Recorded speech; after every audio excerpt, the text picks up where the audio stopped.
tema de hoje do Estúdio News é a inteligência artificial na advocacia. Para conversar com a gente, temos o Tércio Strutzel, fundador do portal Direito na Era Digital, o Alex Coelho, advogado especializado em Direito Digital e Proteção de Dados e sócio do Goedic Advogados, e Eduardo Mange, presidente da Associação dos Advogados. Sejam muito bem-vindos, dando meu olá primeiro ao Alex. Alex, obrigado pela participação aqui conosco. Eu que agradeço, Gustavo, o convite, e será um prazer falarmos aí de inteligência artificial na advocacia. Eduardo, obrigado também por aceitar o convite e estar aqui com a gente hoje. Muito obrigado, Gustavo. Também é um prazer estar aqui. A ASP também tem olhado muito para esse tema, então será um prazer discutir esse tema aqui hoje. Tércio, também o agradecimento. Eu já começo mandando a primeira pergunta para ouvir de vocês. A gente pode dizer que ela já está entre vocês, advogados, a inteligência artificial? Como é que tem sido lidar com isso? Porque a gente vê quem não é da advocacia, quem não é do direito, muitas notícias de internet, a advocacia já tem a inteligência artificial, mas na prática, como é que está sendo isso? A inteligência artificial já está na advocacia, já está inclusive há alguns anos, né? Principalmente através de softwares jurídicos que fazem pesquisa jurídica, fazem diversos tipos de automação, né? Que ajudam o escritório a ser mais agilizado. Só que este ano, por conta do lançamento do ChatGPT no fim do ano passado, esse ano o assunto cresceu enormemente. Então, descobriu-se que a gente já usava inteligência artificial numa série de instâncias, mesmo da nossa vida pessoal, como o Waze, o assistente virtual do telefone, enfim. E na advocacia, obviamente, com a explosão de ferramentas que aconteceu agora, o uso está se disseminando muito mais. Eduardo, ainda nessa linha, a gente pode dizer que ela tem auxiliado e acelerado processos dentro dos escritórios? Sem dúvida nenhuma. A ASP tem um olhar, né, como eu disse, muito próximo da inteligência artificial e tem acompanhado toda essa questão. E nós lançamos agora, no último dia 24, justamente, Gustavo, uma ferramenta para auxiliar os advogados. No que consiste essa ferramenta? E é com o uso, claro, de inteligência artificial. A ASP já envia há muitos anos, né, para os seus associados as intimações dos processos, os andamentos dos processos, né? Isso hoje, claro, que é feito de forma digital, ele pode acessar no nosso portal ou pelo aplicativo ou mesmo receber por e-mail. Mas agora, com o uso da inteligência artificial, além dele receber as intimações do processo, ele já consegue receber também, nós já estamos enviando, jurisprudência sobre o tema da própria intimação. E isso se dá com o uso de inteligência artificial. É um novo sistema, foi lançado agora no dia 24, e nos primeiros 15 dias, essa nova ferramenta, ela já enviou 250 mil sugestões de jurisprudências para os nossos associados.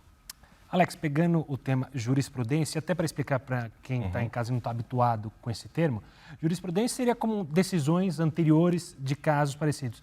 Isso auxilia como num processo de defesa de um cliente, no andamento de um processo? Perfeito. Jurisprudência é justamente isso, né? São os precedentes jurídicos, decisões dos tribunais superiores que tendem a formular, né, uma direção daquele determinado tribunal. E a inteligência artificial, assim como o Eduardo falou, sobre esse serviço da ASP, vai ser muito útil, né? Por quê? Isso vai agilizar, o advogado vai perder muito, vai ganhar muito tempo utilizando a inteligência artificial para fazer a pesquisa, né, para fazer uma defesa, para fazer um recurso. Humanamente, no seu dia a dia, ele iria demorar muito tempo pesquisando, filtrando os precedentes, né, as jurisprudências de vários tribunais, e a inteligência artificial vai auxiliar muito, porque o que você levaria horas, dias, né, é questão de segundos hoje em dia. Uma questão, olhando por outro lado, começando agora com o Alex, para a gente fazer a volta inversa. Do lado dos escritórios, imagino que há uma facilidade maior em dar esse dinamismo de buscar um software, de instalar a inteligência artificial para essa automação. E do lado dos tribunais? A gente tem um país enorme, são inúmeros tribunais. Já tem tido uma influência e isso pode também facilitar a vida de profissionais que trabalham para conseguir um recurso mais rápido, para essa resposta do judiciário ser mais rápida? Ou do lado de lá a coisa caminha um pouco mais vagarosa? Hoje em dia, vários tribunais, tanto o Tribunal de São Paulo, de vários estados, eles já utilizam, já têm ferramentas próprias, né, que utilizam a inteligência artificial de inúmeras formas, né, agilizando todos esses processos que são mais burocráticos, e isso a gente ganha tempo. Sem dúvida, no final do dia, a prestação jurisdicional, né, ela ocorre de uma maneira mais eficiente com o auxílio da tecnologia. Também quero ver o Eduardo sobre esse ponto. Sem dúvida, eu acho que isso facilita muito, especialmente na questão da triagem de recursos sobre o mesmo tema. Essa triagem tem sido utilizada a inteligência artificial e isso facilita bastante, né? Para os advogados, esse é um pouco o papel da associação dos advogados, né? Fornecer esse tipo de tecnologia de ponta para os seus associados, porque muitos associados não estão em grandes escritórios, que não têm capacidade financeira para investir grandes quantias em recursos tecnológicos, mas a Associação dos Advogados acaba fazendo isso e oferecendo essa ferramenta para o advogado. E como o Alex falou, ele vai acabar ganhando muito tempo, porque a pesquisa é algo que demanda tempo, uma pesquisa de jurisprudência, uma pesquisa dos julgados para você que ele possa fazer um recurso ou mesmo uma petição, é algo que demanda muito tempo. Então, na hora que ele receber a intimação do processo e com um link com a jurisprudência sobre o tema, isso facilita muito o dia a dia. Tércio, eu queria entender também se isso funcionaria, tem avanços em todo o Brasil ou acaba sendo que as grandes capitais, São Paulo, por ter um mercado maior, caminha mais na frente, ou a gente vê diferenças pequenas dessa digitalização no mundo do direito? Olha, no geral, todos os tribunais, né, os STJs do país inteiro estão trabalhando bastante nisso. O que dá bastante margem a isso é a digitalização de processos, né? Todos os processos já entram de forma digital nos sistemas do judiciário já tem algum tempo, através do peticionamento eletrônico, mas o Poder Judiciário de todos os estados está fazendo a digitalização de processos físicos, já tem cerca de 90 bilhões de processos digitalizados. Então, sim, isso acaba sendo para todos os tribunais, o CNJ tem programas que fazem, né, o suporte a tudo isso. Então, inclusive, acontece que muitos estados pequenos já estão com quase 100% do estoque já digitalizado. Então, em alguns casos, estão até mais adiantados do que São Paulo, por exemplo, que é maior. Existe, do lado negativo, o problema de que existem pelo menos 4 grandes sistemas atualmente e que eles não se conversam entre si. Então, fazer essas pesquisas que a gente tem falado aqui exige fazer em cada um desses 4 e agora também, com a digitalização, o diário oficial, onde se publicavam as intimações, está diminuindo. Então, cada vez mais exige que os robôs façam essa varredura em todos os tribunais para fazer essa pesquisa com mais eficiência. E, Eduardo, olhando por, entre aspas, áreas, civil, criminal, tributário, trabalhista, todas têm a mesma facilidade ou há algumas áreas, talvez o criminal, por sigilo de algum processo, que ainda há uma dificuldade maior em lidar com essa digitalização? A digitalização dos processos, realmente, como o Tércio mencionou, é algo que vem para ficar. O que a ASP faz é ajudar a digitalizar os autos físicos, o remanescente, aquele acervo que ainda existe, né? É claro que aqui em São Paulo ainda há um acervo considerável de processos físicos por conta do tamanho, né, do nosso judiciário. A ASP auxilia a digitalização desses processos físicos. Então, isso é um papel também da Associação dos Advogados, ajudar nessa digitalização. Alex, olhando também do ponto de vista, digamos, mais futurístico, moral, a gente possui legislações ou análises ou entender de que ponto automatizar e utilizar máquinas que aprendem com os erros. Isso é uma questão para vocês, advogados? E quem teria que legislar ou colocar limites ou impor regras? A própria ordem, a participação de um congresso? Queria ouvir dos três. Sim. Perfeito, Gustavo. A inteligência artificial é um tema novo, um tema mundial, tá? E precisa, de fato, uma colaboração de toda a sociedade. Isso envolve sociedade civil, os especialistas em direito digital, proteção de dados, especialistas em tecnologia, iniciativa do poder público. Já existe um projeto de lei tramitando na Câmara dos Deputados para legislar a inteligência artificial. Isso ainda vai demorar um certo tempo. É bom que demore, né? Porque quando a gente fala em inteligência artificial, uma das maiores preocupações são os possíveis vieses que podem acontecer em determinadas tomadas de decisões, né? A gente sabe que a programação é feita através do algoritmo, mas tem alguém por trás que programa esses algoritmos e essa pessoa, às vezes, sem dolo algum, mas pode cometer algum viés, né? Seja na perfilação de uma tomada de uma decisão. E quando a gente fala de inteligência artificial, de perfilamento, a gente está falando de dados. E a gente tem a Lei Geral de Proteção de Dados, que assegura o direito à privacidade. Quando a gente fala em dados sensíveis, né, que são dados que podem, de uma certa forma, discriminar, né, serem utilizados de uma maneira equivocada e essa decisão desse algoritmo provar alguma discriminação com esses dados sensíveis, dados biomédicos, dados por orientação religiosa, partidária. Então, tudo isso tem que ser tratado com muito cuidado, com muito rigor, para que a inteligência artificial aconteça de uma forma ética e legal, em benefício de todos. Claro. Queria ouvir o Tércio agora sobre esse ponto de vista.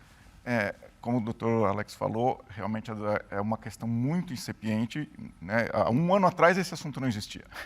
Então, é tudo muito novo. E um dos pontos que eu vou focar aqui é o da ética, né? Pegando também um pouco do que o doutor Alex falou, a inteligência artificial, ela por si não tem ética. A ética está em quem programa, por um lado, e quem utiliza no final, né? Então, e aí a gente cai nesse ponto da regulação. Existe aqui no Brasil e em todos os países estão acontecendo essa tentativa de regulação. É bom, sim, que demore, porque é tudo muito novo. A maioria dos envolvidos que estão ali na regulação, às vezes, nem entendem totalmente do que estão tratando, né, porque o assunto é extremamente técnico. Existem algumas recomendações da OCDE, de algumas premissas macro do que tem que ser seguido. Inclusive, uma delas é uma certa internacionalização, né, um fator comum nessa internacionalização das regulações. Me parece que essa semana a Espanha se adiantou já em alguma coisa em termos de regulação, e talvez a Europa também está um pouco mais adiantada, talvez eles comecem a puxar seja o carro-chefe aí, assim como foram na questão de dados, né, com a GDPR. Mas ainda é tudo muito novo, ainda tem muita estrada para caminhar nisso tudo. Eduardo? Nesse aspecto, né, um ponto relevante também para mencionar, além dos que já foram mencionados, é a questão do risco, né? Isso, acho que assim, a legislação, pelo menos aqui no Brasil, está caminhando para isso, né? Então, quanto maior é o risco envolvido no uso da inteligência artificial, maior o nível de regulação que ele vai ter que cumprir diversos requisitos. Por exemplo, no caso desse sistema que eu mencionei, né, que nós enviamos a sugestão de julgados para os nossos associados. Qual que é o risco? Teoricamente é um risco baixo, porque se o sistema errar, ele vai receber uma sugestão que pode não ser conveniente para ele e ponto. Mas, veja, um sistema de risco alto, por exemplo, é um sistema de um carro autônomo, que se o sistema errar uma decisão, ele pode causar um acidente. Então, esse é um ponto, acho que, bastante relevante da discussão também, Gustavo. Pegando um pouco daquela questão moral, ética, mas também por uma curiosidade.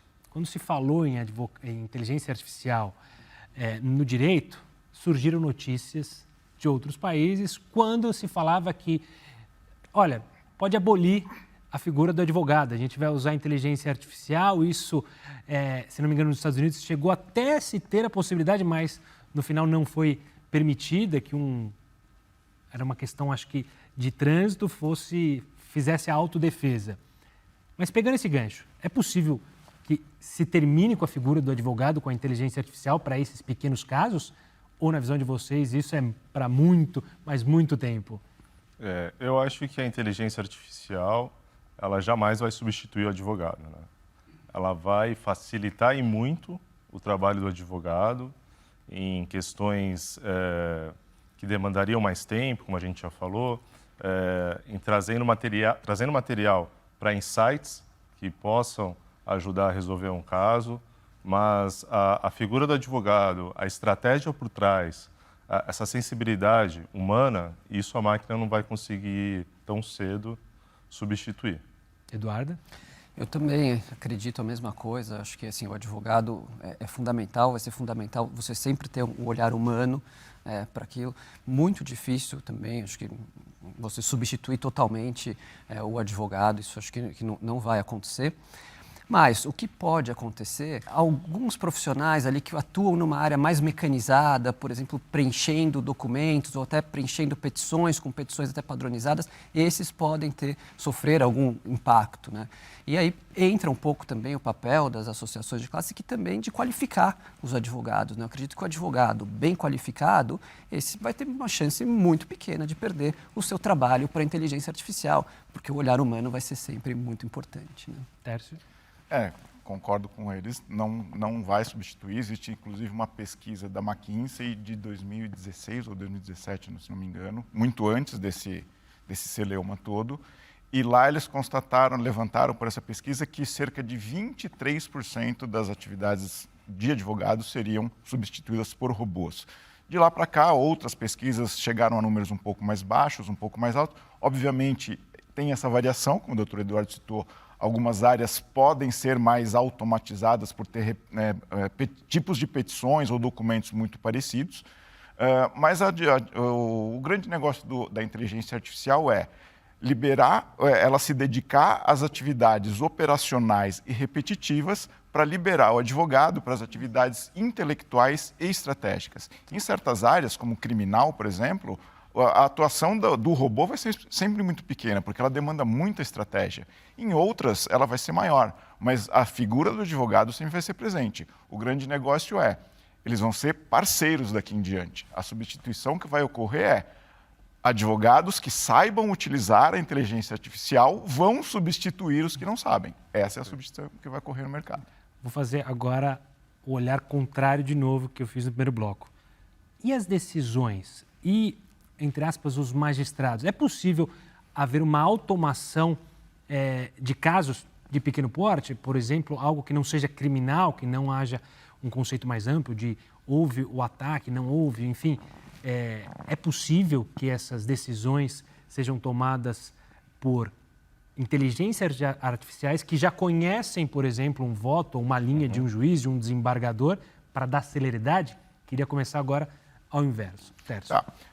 Totalmente também não, mas existe, por exemplo, dentro disso tudo que está acontecendo no direito, tem uma disciplina chamada Legal Analytics, e dentro dela uma técnica de jurimetria, que é levantar as estatísticas acerca de todos os processos que já têm já julgados e já estão arquivados.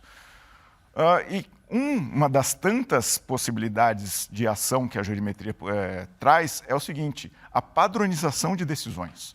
Por quê? Através dessa estatística toda, percebe-se que um magistrado de uma determinada comarca toma uma decisão nesse sentido e em outro, o juiz de outra comarca, para o mesmo tipo de ação, segue outra linha de raciocínio, né? Para o direito como um todo, isso fica um pouco... Então, existe essa iniciativa de padronizar um pouco mais esse tipo de decisão, né? Para causas comuns, decisões mais ou menos similares. Então, ela também vai atuar como uma ferramenta de auxílio aos magistrados para que eles possam, inclusive, eles mesmos consultarem jurisprudências naquele tipo de ação e terem, né, não exatamente uma decisão exata, mas uma faixa de onde ele vai decidir.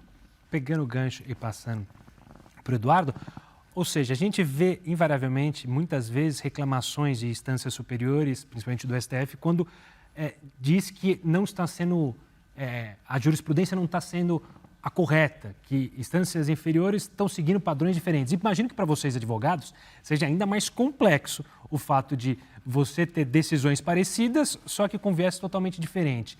A inteligência artificial, então, com essa padronização que o Tércio mencionou, pode ser um auxiliador para, como ele mencionou, não que todo mundo vai ter que decidir da mesma maneira, mas para vocês será até mais fácil fazer uma defesa?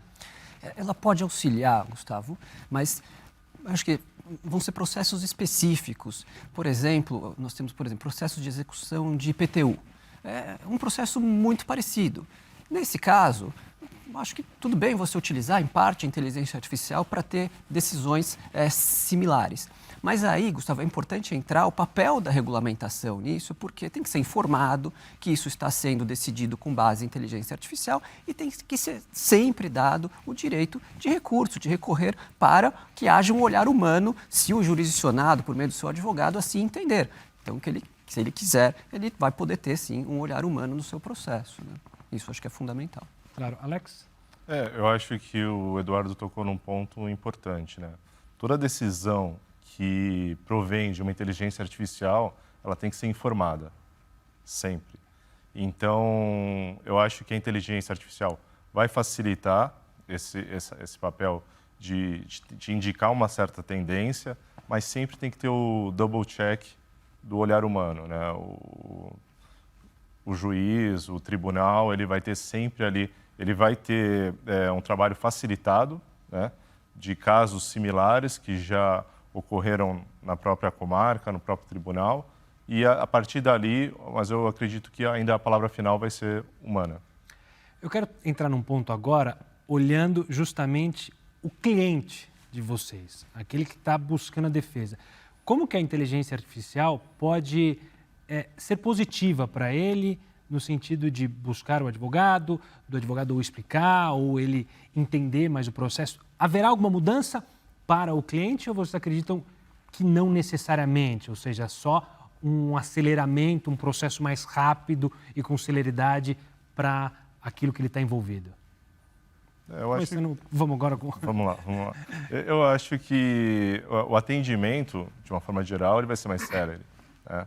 Porque quando ele chega no escritório com um caso, você já vai poder identificar a maioria das possibilidades, né? De acordo com a comarca, de acordo com os tribunais. Em casos similares, esse atendimento vai ser mais rápido. Agora, o resto passa aí pelo advogado, definir a estratégia e, enfim, a partir dali, desse primeiro atendimento, a coisa segue normal. Ou seja, pode diminuir a ansiedade de quem está lidando com o processo. Pode. Eu posso falar um pouco da minha área, né? Eu trabalho com reestruturação de dívida, recuperações judiciais, Gustavo. Nessa área, o que pode vir a inteligência artificial a contribuir? Com análise de contratos. Então, claro, como o Alex falou, você, uma determinada ação, você já conseguir ter ali mais ou menos como julgam aquele juiz de determinada comarca, você saber como julga a jurimetria, então qual que é a sua chance de êxito em uma determinada ação, isso é muito importante. Mas também, nessa área que eu atuo, na análise de contratos, claro, também na triagem de contratos, isso pode ajudar.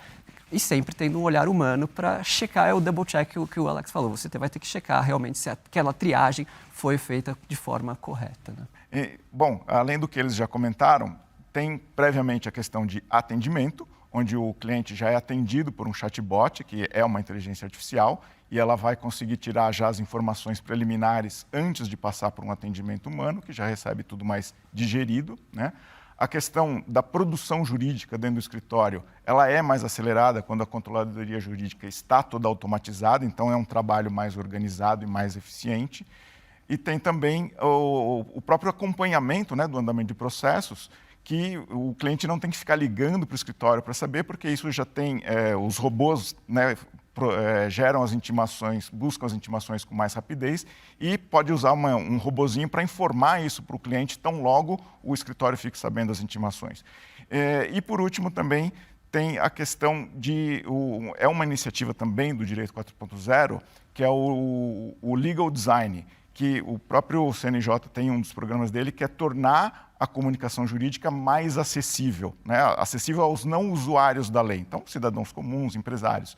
Então isso vem no sentido de trazer uma linguagem mais acessível e uma padronização de peças com recursos visuais que tornem a leitura mais fácil. Então esse entendimento por parte do cliente faz com que ele não precise também ficar consultando o advogado para traduzir o juridiquês para ele. Eu queria fazer uma pergunta específica para o Eduardo, até pela questão da associação, e ver se é uma preocupação dos advogados. Porque imagino que são softwares, e softwares custam dinheiro.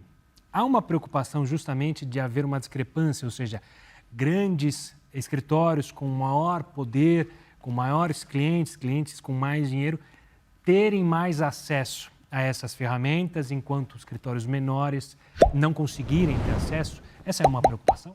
Essa, sem dúvida, pessoal, essa é uma preocupação, mas a Associação dos Advogados, ela trabalha justamente para difundir essas ferramentas e disponibilizá-las aos associados, a muitos que não teriam recursos para adquirir essas ferramentas. E nós também desenvolvemos ferramentas dentro da associação. Hoje, nós estamos na nossa segunda turma de um programa que se chama Incubadoras ASP. Então, nós trazemos para dentro da Associação dos Advogados startups, normalmente legal techs ou law techs, para desenvolver alguma tecnologia. Qual tecnologia nós não sabemos, mas pode ser uma tecnologia que no futuro seja utilizada para a advocacia em larga escala e nós disponibilizaremos isso para toda a nossa base. Então, a associação tem um pouco dessa função também de disponibilizar a tecnologia de forma acessível para os associados. A gente está chegando para o final da nossa conversa. Eu queria fazer uma última pergunta para os três, relacionada a esse horizonte, começando aqui pelo Alex. Esse horizonte, a gente tem que ter uma visão positiva de que isso vai auxiliar, mas também com o pé atrás, justamente por conta da questão moral, ética e da legislação, em como entender que essa novidade vai influenciar, pode ser positivo. Eu queria esse olhar final para a gente terminar o programa. Olha, Gustavo, o mundo digital está cada dia mais integrado ao mundo físico. Então, assim, a inteligência artificial é um caminho sem volta. Quando a gente fala de futuro, esse futuro ele começa a ser construído hoje. Então, dependendo das decisões que a gente tomar com relação à ética, com relação a um projeto de lei bem elaborado, esse futuro vai ser muito positivo. Acho que foi o Tércio que falou recente. O futuro da advocacia está na habilidade do advogado se preparar, né, em utilizar a ferramenta certa, e é um trabalho híbrido, né? A inteligência artificial não vai substituir o advogado. O advogado e a inteligência artificial eles vão se fundir para uma prestação jurídica melhor, uma entrega melhor, com mais qualidade, com mais celeridade. Eduardo? Eu acho que sempre também vai depender de como se faz o uso da tecnologia, né? Quando surge uma nova tecnologia como essa, você pode utilizar, como nós falamos, para ganhar muito tempo e, por outro lado, o advogado ficar focado em questões mais estratégicas, então ele vai pensar mais, vai poder estudar mais e se aprimorar mais no caso.